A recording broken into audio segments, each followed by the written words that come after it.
Hi, welcome to Math Myers Unit 5 continued. We're going to pick up here going over some vocabulary. The vocabulary words are going to be, the first one is median, M-E-D-I-A-N. A median of a triangle is a segment that joins the vertex, here is the vertex, and the midpoint of the opposite side. So let's just say that this segment right here is 6 inches. Then I need this to be 3 and this to be 3. So I need to connect the vertex to the middle of the opposite side. That's what a median is, okay? How is that different from the vocabulary we studied called mid-segment? Well, here's a mid-segment, and a mid-segment goes from one side of a triangle to the other side of the triangle. Whereas the median, you could start at the vertex, doesn't matter which one. Let me start here, and I'm going to go to the middle of the opposite side, put my tick marks to show it's the middle, and there you have it, a mid-segment versus a median. Next up is our vocabulary word called altitude. That bell's not for us. An altitude is a perpendicular segment from a vertex to the line containing the opposite side. So what is the key word here? We're going to look for definitely a 90-degree angle to the ground. Okay? As we get into geometry, you're going to notice that when we talk about altitude, we will be referring to the height of the figure. Okay? So let's take a look at our picture over here. It says an altitude comes from a vertex, vertex, vertex, vertex, and we're going to go straight to the opposite side. So the red here is our altitude. All right, let's take a look at this.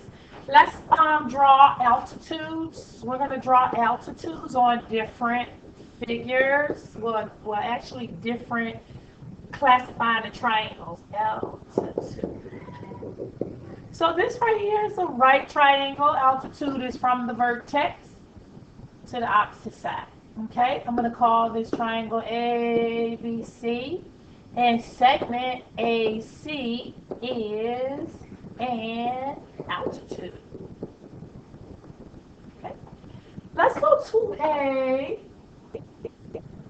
an acute triangle. Draw an altitude. First, let me label this triangle. Call it triangle DEF. Triangle DEF, I need to start at a vertex. I'll start here at E. Perpendicular to the opposite side is right here. I will call this G, and guess what?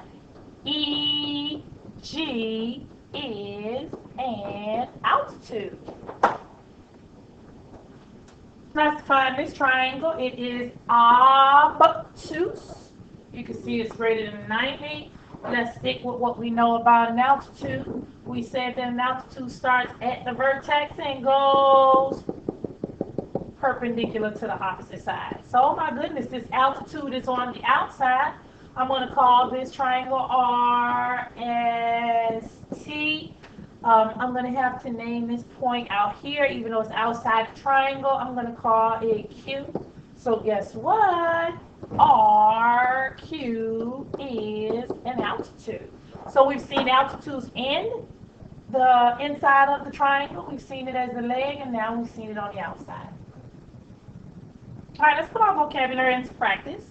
Here you see a triangle with many parts to it. And basically what we're going to do is we're going to see if we can identify the parts. The first one says AD. So AD. AD is what? What is AD called? So what I want to do is I'm going to trace AD. Oh, it's coming from a vertex. It's to the opposite side and two congruent parts. So I would say that AD is a median.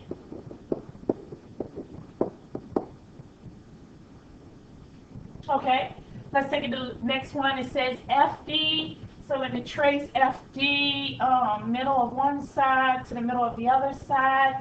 I would say that FD is a mid segment.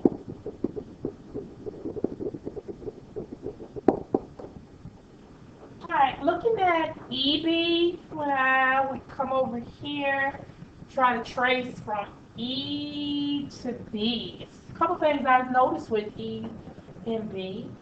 EB, let me put this a bar over it, segment EB. I see a 90-degree angle, so I'm going to say, and it's coming from a vertex, that it is in altitude.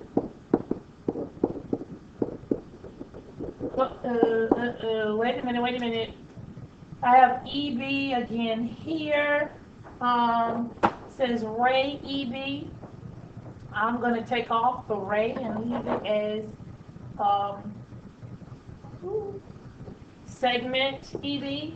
What I'm a little confused about here is the other one said EB as well. So EB was in altitude. Does EB have another name? Oh, it does. EB, oh my goodness, it is an angle bisector.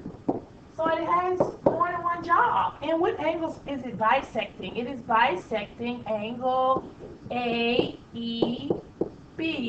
and angle CEB. And so if you would look, this is what a bisector does. You'll see it has a little shared side here, and so it is an angle bisector. So you got to check the vocabulary sometimes. You may want to rewind, look at it, and try it again. All right, we're going to move into being able to give give you information about sides and have you conclude information about the angles. Here's a theorem that is definitely in your book. The breakdown of the theorem is that large sides are across from large angles and vice versa.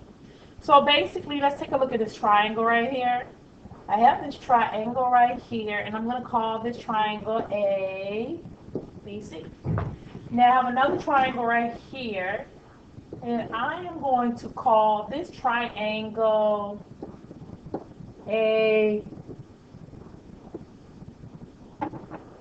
B, C as well. Now, my regular theorem statement says that large sides are across from large angles. So what I'm going to do is I'm going to take a look at angle A right here, and I'm going to take a look at angle A right here. Okay? Well, what is across from angle A right here? It is side BC. Well, let's look and see what's across from this angle right here, side BC. Now, would you agree that this angle opens up a lot wider than this angle? So clearly, side BC is smaller than this side BC. And of course, I could have named the triangle something else, but I just kind of wanted you to see that large sides are across from large angles. Now, how are we going to use this? Here we go. All right, even though we talked about large sides and across from large angles, what we're going to do is we need to find some information about this picture because a landscape architect is designing a deck and they want to put some chairs or some benches in the inside.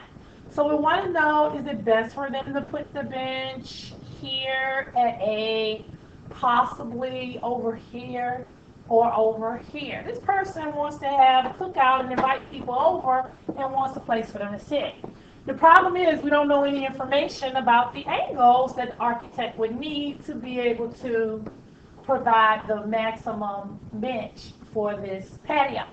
So what we're going to do is we're going to look at what we do have. I do have here that this side is, all right, let me just draw another picture of it, a model of it. Okay, got A, B, and C. Now the only thing I know is that this is 21 feet, 18 feet, and 27 feet. Well, what I was told on the theorem, or what I know in the theorem, is that large angles are across from large sides. So I'm going to compare my numbers, 21, 18, and 27. 127 is the largest side, so it should be across from the largest angle. So the largest angle is angle B. But they want two angles, the largest corner, so I need another angle. 21 is definitely larger than 18, and it is across from C. So the largest angles are angle B and angle C. All right, we have to identify the question. It says identify the largest angle and the largest side. So we want the largest angle and the largest side. So good idea to underline your direction so that you will know, register to your brain, this is the question we have to answer. Well, largest angles, I can do that. Well, I know all the angles in a triangle add up to 180. 39 and 66 is 105. So 39 plus 66 plus x equals 180. And C, x plus 105 equals 180. So x is equal to, what is x equal to? Got it, 75. So this angle is 75. So clearly, which angle is the largest? I'm going to come right here and answer the question. Angle B is the largest. But I also want to know what's the largest side. Well, if B is the largest angle, the theorem says large angles are across from large sides. So the largest side is side AC. That's it for today. We have one more lesson just to wrap it up. So stay tuned.